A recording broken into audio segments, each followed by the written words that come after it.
Abdulla Aripov o'zbek shoiri va jamoat arbobi. Abdulla Aripov ijodi zamonaviy o'zbek adabiyotining yorqin sahifalaridan birini namoyon etadi. Uning she'rlarida insonning chuqur ruhiy dunyosi va xalq tarixi tahlil etiladi.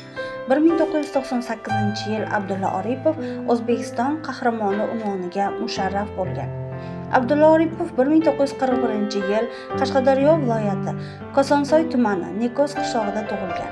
Uning otasi Orifboy Ubaydulla o'g'li mahalliy kolxoz vakili bo'lgan. Oilada 8 nafar farzand, 4 o'g'il, 4 qiz bo'lishgan. Abdulla Aripov o'g'illardan eng kenjasi bo'lgan. 1958-yil o'rta maktabni oltin medal bilan tamomlab, Abdulla Aripov tahsilni O'zbekiston Davlat universiteti O'zbek filologiyasi fakultetining jurnalistika bo'limida davom ettiradi. 1963-yil universitetni a'lo baholar bilan yakunlab, Yosh gvardiyachi tahririyatida muharrir bo'lib ishlaydi. Abdulla Aripov Oliy Majlis birinchi va ikkinchi chaqiruvchi deputati va senatori bo'lgan. Qush nomli o'zining ilk she'rini Abdulla Aripov universitetda o'qigan kezlari yozgan.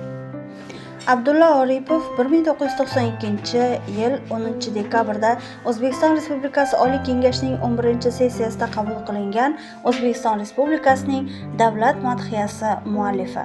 Shoir Dante Alighierining ilohiy komediyasini, Nekrasov, Ukrainka, Shevchenko, Kuliyev va boshqalarning asarlarini o'zbek tiliga mahorat bilan tarjima qilgan.